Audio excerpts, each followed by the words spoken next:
Hello guys, welcome to the channel. Till now what we have seen Coriolis force. Now we will see some basic concept and troposphere, geostrophic wind, unicellular, meridional and tricellular meridional circulation. So let's start with some facts. What is troposphere? Troposphere is the lowest layer of Earth atmosphere and it is also where all weather conditions take place. Okay, so this is simple. Wind does not cross tropopause. What is tropopause? The upper limit of troposphere. This is a troposphere and this is upper limit is tropopause. This is a troposphere and this limit is a tropopause. Wind does not cross this layer and CO2 also does not go beyond tropopause. So we can say after troposphere, stratosphere. Tropopause is a line between stratosphere and troposphere. So this is simple. It contains 75% of atmospheric mass and 99% of total mass of water vapor and aerosols. Now, frictional layer and non-frictional layer. So what is frictional and non-frictional? This lower layer is a frictional layer and this upper layer on 3 kilometer is a non-frictional layer. So try to understand with the help of example. This is the pressure gradient force and this is the Coriolis force.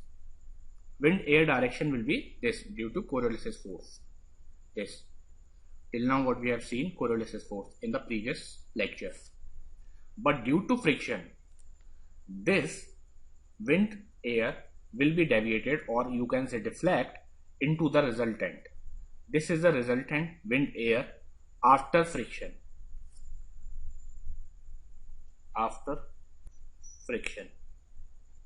So this is the role of frictional and non-frictional layer, and what is the effect of frictional layer on the wind air? The wind will deviate or deflect. So resultant will be this. Why this friction exists here?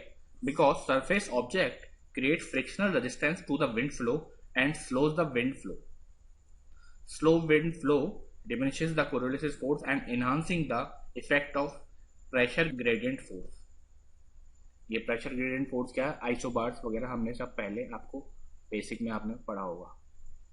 अगर आपने नहीं भी पढ़ा है तो हम आगे जाके इसके बारे में बात कर सकते हैं, बट अभी ये सही टॉपिक नहीं है क्योंकि यहाँ डिस्कस करने के लिए, नहीं तो फिर लेक्चर बहुत लंबा हो जाएगा. Now main topic, geostrophic wind. Air का मूवमेंट क्या रहेगा? HP to LP. So start from here. Wind A tries to move HP to LP. तो इस पे CF लगेगा, Coriolis force. तो इसकी विंड की डायरेक्शन ये हो जाएगी B. फिर ये क्रॉस करने की कोशिश करेगा, फिर से CF लगेगा, फिर क्या हो जाएगा? C हो जाएगा. अभी हम ऐसा सोच चल रहे हैं फ्रिक्शन यहाँ पे है नहीं, फ्रिक्शन की बात नहीं कर रहे, ठीक है. अब हमारा C हो गया. D के बाद C क्यों हुआ? फिर से Coriolis फोर्स लगा उस पर. C के बाद हमारा वो D हो जाएगा. अब D के बाद ऐसा क्यों नहीं हुआ? ऐसा नहीं हुआ ना हमारे साथ, बस D हुआ, आगे D ऐसे ही चलता जाएगा पैरेलल. ये इसलिए हुआ क्योंकि विंड लो प्रेशर से हाई प्रेशर में मूव नहीं कर सकती. जैसे यहां पे मान लीजिए 498 था और 498 से वो 500 पे कैसे आ सकती है? नहीं आ सकती है ना. तो इसलिए वो लो प्रेशर से 500 पे कभी नहीं आ पाएगी. तो वो हमेशा इस 500 आइसोबार और 498 जो हमने माना है उसके हमेशा पैरेलल चलती रहेगी. ये हमारी जियोस्ट्रॉफिक विंड है, बहुत सिंपल है. और ये 496, 500, 504, 508, 512, 498 ये क्या है? Isobar, pressure gradient forces. So ये आपको पता ही होगा, ये आपने पहले पढ़ा है, ओशन करंट में भी आपने ये पहले पढ़ा होगा, और नहीं पढ़ा है तो प्लीज़ एक बार देख लीजिए, बहुत ज़्यादा बड़ा टॉपिक नहीं है, नहीं तो हमारे चैनल पे आप सर्च कीजिए, आपको ये प्रेशर ग्रेडियंट फोर्स आपको मिल जाएगा। अभी जब ये पैरेलल चल रही है, जो हमने यहाँ पे देखा, ये मेरे पेन पे देखिए, अभी ये हमने यहाँ पे देखा इसको, जब ये पैरेलल चल रही है तो प्रेशर ग्रेडियंट फोर्स और सी एफ इस पे कंटिन्यूस लग रहा है, बट इस पे क्या नहीं लगेगा, फ्रिक्शनल फोर्स लगना बंद हो जाएगा। जो हमारी जेट स्ट्रीम्स होती हैं, jet streams are geostrophic winds. Okay, so this is very simple. अभी ये सब समझ में आया, आगे बढ़ते हैं। अभी थोड़ा हम एक कॉन्सेप्ट और समझ लेते हैं, कन्वर्जेंस का और डाइवर्जेंस का। मान लीजिए यहाँ पे लो प्रेशर है और यहाँ पे हाई है, तो प्रेशर यूं आएगा और ऐसे ही आएगा, तो जब ये दोनों फोर्स यहां आएंगे तो ये कन्वर्ज होगा, ऊपर आएगा। ऐसे ही हमने यहां बनाया हुआ, देखिए ये ऐसे आ रहा है और ये फिर कन्वर्ज होके ऊपर आ रहा है। तो हम कह सकते हैं अगर हमारा सरफेस पे लो प्रेशर है तो ये कन्वर्जेंस होगा, ये हमने सी बनाए हुए हैं। और ट्रोपोपॉज पे सेम क्या होगा, जब वो ऊपर तक जाएगी ट्रोपोपॉज पे वो डाइवर्ट कर देगा, तो ट्रोपोपॉज पे वो डाइवर्जेंस हो जाएगा। हमको अपने सरफेस पे देखना है, तो सरफेस पे क्या है, लो प्रेशर है तो कन्वर्जेंस। सेम एग्जांपल हम यहां ले लेते हैं, सरफेस पे अगर हाई प्रेशर है तो हाई प्रेशर इधर भेजेगा अपोजिट साइड, लो प्रेशर की साइड, तो हम यहां पे कह सकते हैं ये डाइवर्जेंस है, ये हाई प्रेशर पे क्या रहेगा, डाइवर्जेंस। ठीक है, अभी थोड़ा सा एक कॉन्सेप्ट और है जो लो प्रेशर मतलब कन्वर्जेंस और डाइवर्जेंस पे अप्लाई होता है, जो साइक्लोन्स होते हैं। बिकॉज ये बहुत अनस्टेबल एयर है, क्योंकि यहाँ पे आपका लो प्रेशर है मतलब हाई टेम्परेचर हो गया है, और तो ये बहुत ही अनस्टेबल है, ये गर्मियों के टाइम आपको साइक्लोन्स सुनने को मिलेंगे। अगर सरफेस पे हाई प्रेशर है मतलब लो टेम्परेचर है, तो ट्रोपोस्फेयर पे आपकी बहुत ही स्टेबल एयर होगी, स्टेबल एयर। ये हमने साइक्लोन पे क्या पढ़ा है, अनस्टेबल, और यहां पे क्या देखा हमने, स्टेबल। तो ये डिफरेंस है कन्वर्जेंस और इसमें। अब ये एलपी मतलब कन्वर्जेंस, एचपी मतलब डाइवर्जेंस। अब ये हर जगह हम यूज करेंगे विदाउट एक्सप्लेनिंग एनीथिंग, तो आपको ये चीज ध्यान रखनी है, ठीक है। और ये साइक्लोन का और एंटी साइक्लोन का भी हमें ध्यान रखना है, but not in this chapter, this will come into the another chapter. Cyclone का एक चैप्टर हम पढ़ेंगे, उसमें वो काम आएगा, बट अभी के लिए एलपी मतलब कन्वर्जेंस, एचपी मतलब डाइवर्जेंस, ये हमें पढ़ना है बस, ठीक है। अभी हम आगे बढ़ते हैं। ये हमारी अर्थ है, ये नॉर्दर्न हेमिस्फीयर, ये southern hemisphere. Initially it was believed that there is a unicellular circulation in the atmosphere. पहले ऐसा सोचा जाता था कि एक यूनिसेलुलर सर्कुलेशन है एटमॉस्फेयर में। So here they considered high temperature near equator, यहां पे होगा। ये हम तब की बात कर रहे हैं जब 90 डिग्री एंगल है सन रेज का इक्वेटर पे, सन रेज, ठीक है। तो हाई टेम्परेचर है इक्वेटर पे और लो प्रेशर है, लो प्रेशर हो गई, वो हम फंडा देख चुके हैं।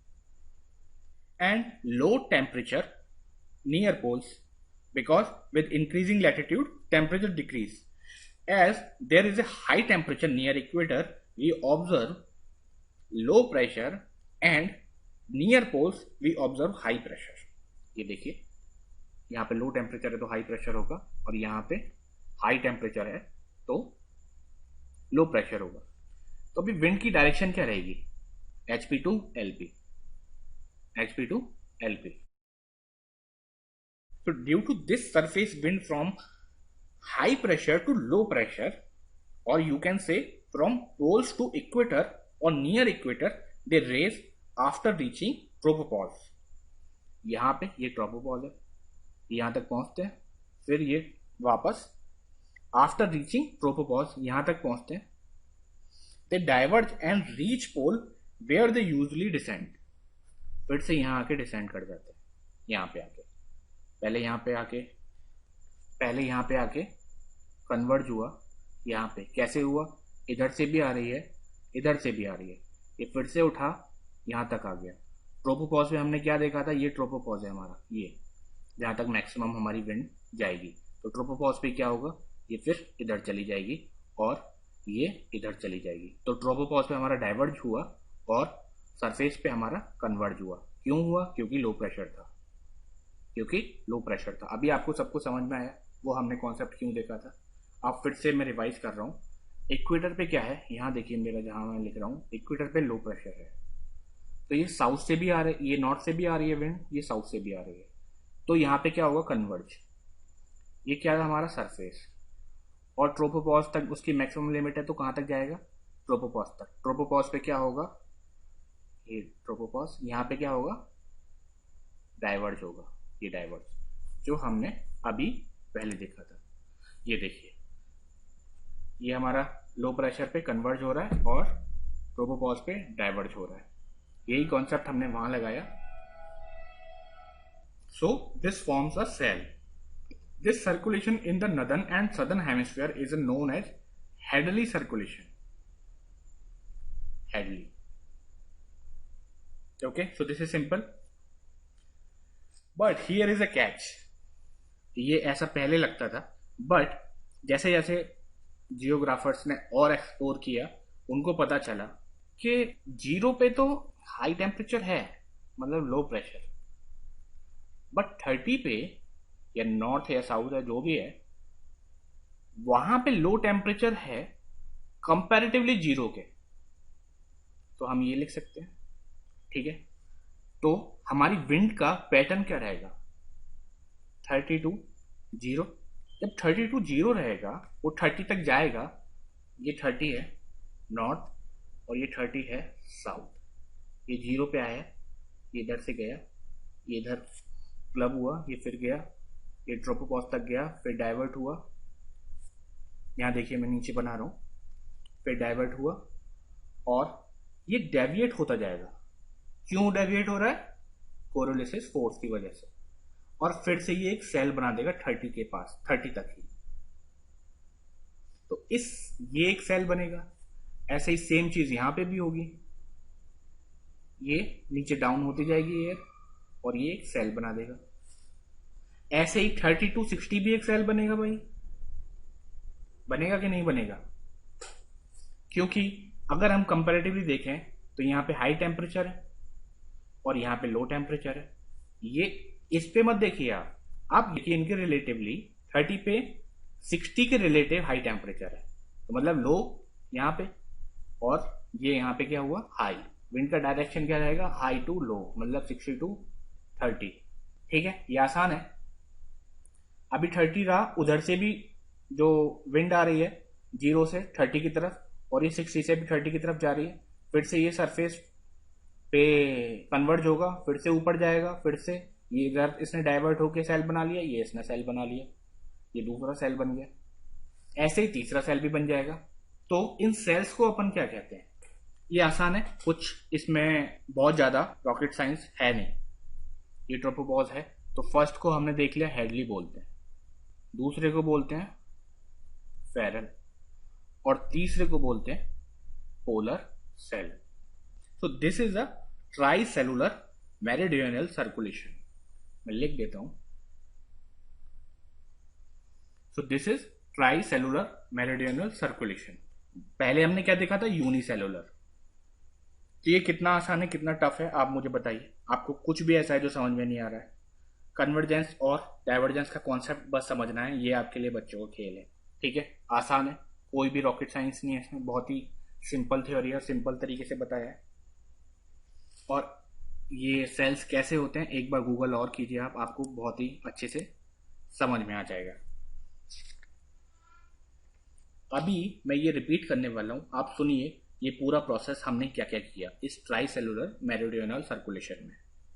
अब ये थोड़ा इंग्लिश में बोलूंगा या फिर हिंदी में ठीक रहेगा? ठीक है, इंग्लिश में बोलूंगा, बट क्योंकि सबको आसानी से समझ में आ जाएगा।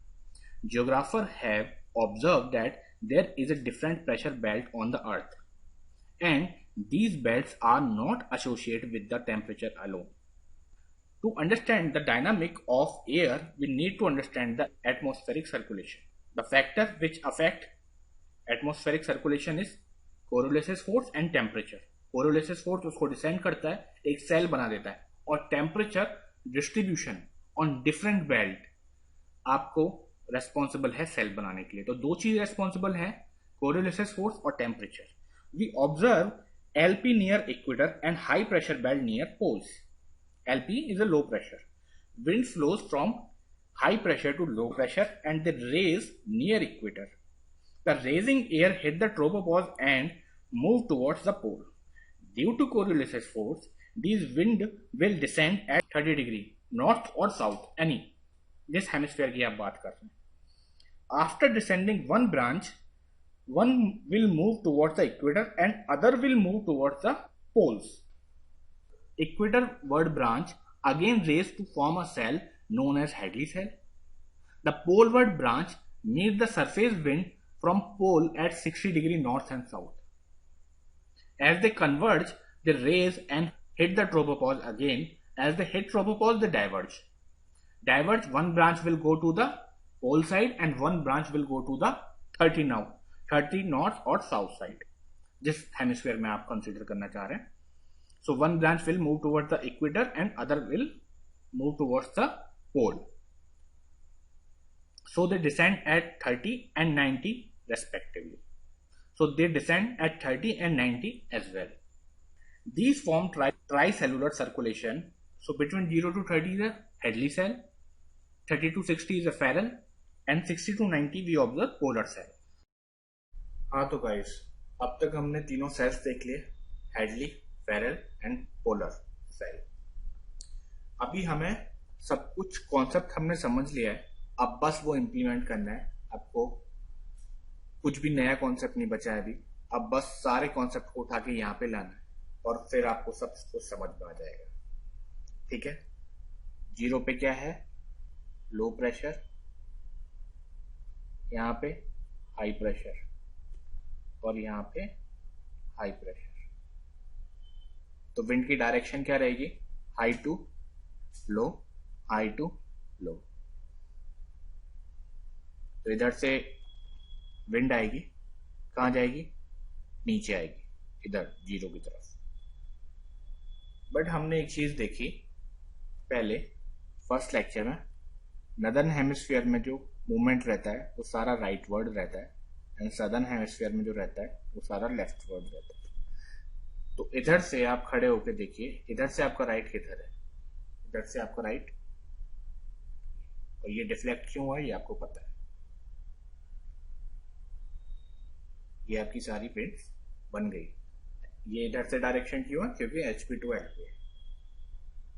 ठीक है, तो इनको क्या बोलेंगे? ये कौन सी डायरेक्शन से आ रहा है? ये इधर से आ रहा है। ये देखिए, ये आपका मैंने कंपास बनाया हुआ है, इसमें अगर आपको कोई दिक्कत है तो ये आपको समझ में आ रहा होगा, ये नॉर्थ ईस्ट है। तो इनको बोलते हैं नॉर्थ ईस्ट विंड। इनको ट्रेड विंड भी बोला जाता है। अभी फिर यहाँ पे HP है और ये LP की तरफ जाएगा, तो मतलब हमारी यहां से इक्वेटर की तरफ जाएगी। अब सदर्न हेमिस्फीयर में क्या रहता है? Left word.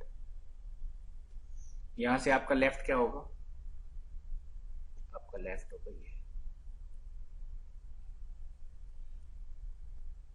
तो ये कौन सी विंड है? South east wind. Southern hemisphere में क्या रहेगा? लेफ्ट। नॉर्दर्न हेमिस्फीयर में क्या रहेगा? राइट। आसान है, यहां तक सबको समझ में आ रहा है? ये कौन सी हो गई? इनको कहते हैं वेस्टर्लीज। सेम यही है वेस्टर्लीज।